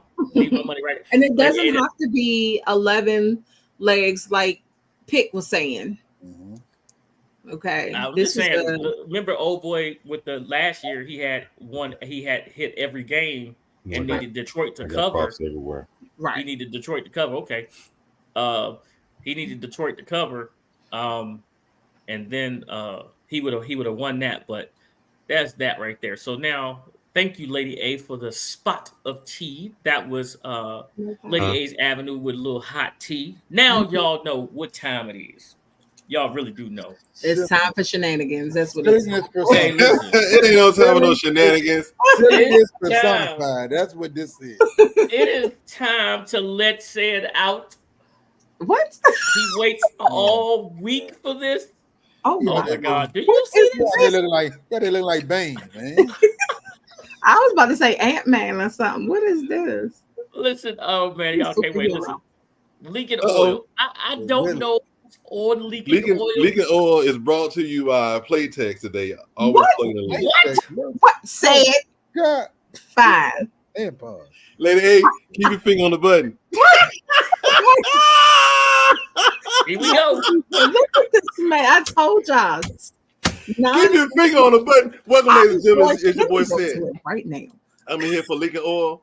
I got a lot of stuff to say today. And let me scroll down here. Matter of fact, we're gonna start with a couple pieces here. We're gonna start with the Washington defense. We're gonna start with Urban Essence. We're gonna start with Dak. Guess what they all got in common? What? They can't stop nothing. Just water running everywhere. Just gushing out. Wait a minute. Flowing away. Hold on. My goggles on.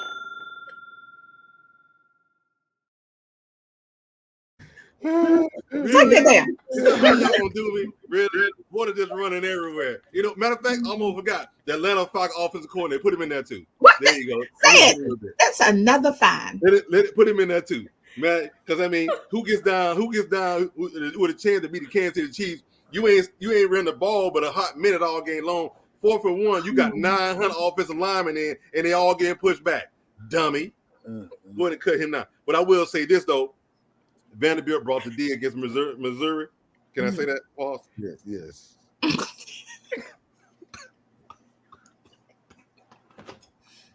I guess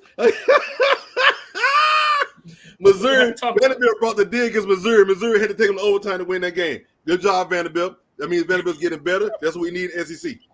Now, what I will say is this right here. The Vikings, the Steelers are for real. Okay. I said right here last week, if Sam Darnold went out and won, I would start giving him his respect. I said that, and that's what I'm going to do here today. I'm going to give him respect. That was a great win by the Vikings. It was a great win. But with that being said, going back to college one more time. With that being said, the Bum Bibbly has returned. Oh my Speaking of Bum Bibbly, some nonsense, some whimsical teams that showed up. USC are who we thought they were. Oh, not the look away. I cannot take him serious with these conversations. Matter of fact, you know what it looked like? I looked at the wide receiver who caught the ball for Colorado in that improbable touchdown team to put him in overtime. Hey, I'm over here. He looked up, they got the ball. Game over. Oh my goodness. Hey, Problems before they occur. that was leaking oil what your boy said for the day. It's nice, short, straight to the point. And it was brought to you by Playtex. It was stop every leak. No, that's not. Who's leaking oil? That was not. That picture was leaking oil. That's what was leaking. You couldn't expect a package from FedEx. You will have to sign next for time it. you'll stay and wait on Tuesday for leaking oil. This is horrible. Oh my! I said the shenanigans were coming. Hey, Hey. He was watching the defense.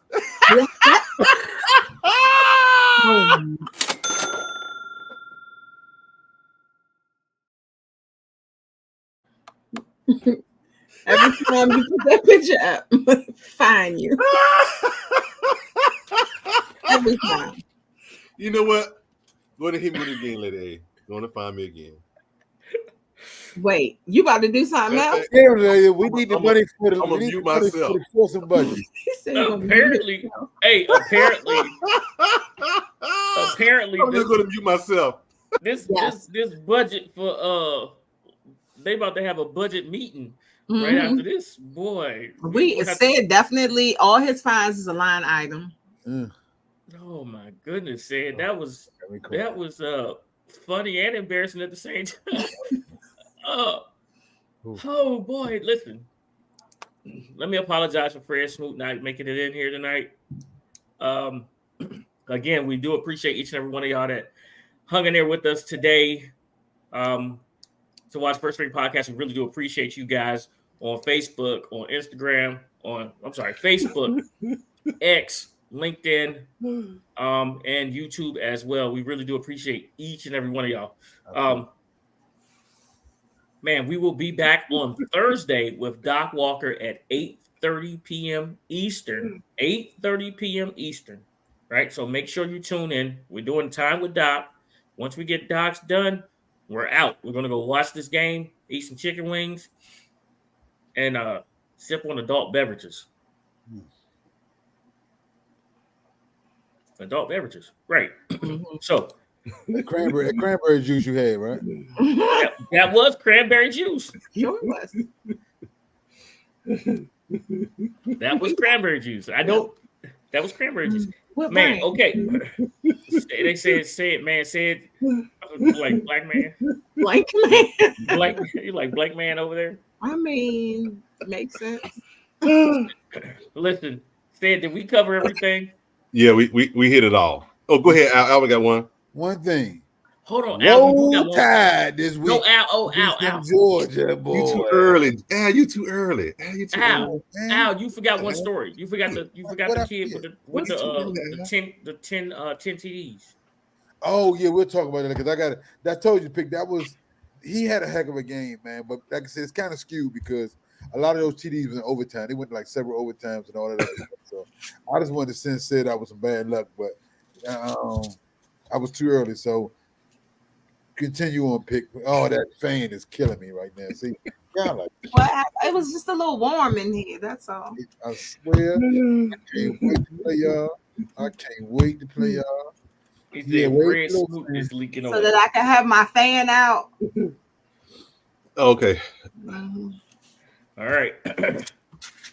Shouts out to my son, United States Air Force. First String Podcast, second to none. Come get some. Tell him, say it. No dog. Hell. Who's that coming down the track? Me, Sheena. It's wartime, baby. This what you signed up for. This what we worked hard for. You for. Y'all the first string. Y'all gotta go set the tone now. Hey, let's go. Lace them up. It's the First String Podcast show. Hey, let's go. They spitting facts on the First String Podcast show. Hey, let's go. Let's go. Hey, let's go. 'Cause it's time for the First String Podcast show. Hey, let's go. Lace them up. It's the First String Podcast show. Hey, let's go. They spitting facts on the First String Podcast show. Imagine talking sports, having fun with the fam. At a starting lineup, First String is what you have. An entertaining stream with the Pro Bowl cast. When the viewers chime in, they gon' answer what you ask. Representing for the Queens, yeah, we got Lady A. A super knowledgeable woman who can break down any play. Said from the South, so he read GA. The Falcons, the Bulldogs, the whole Peach State.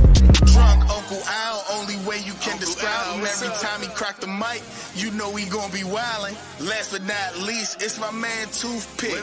Commanders is a squad and he the captain of the ship. So if you feel the vibe, go ahead and tune in.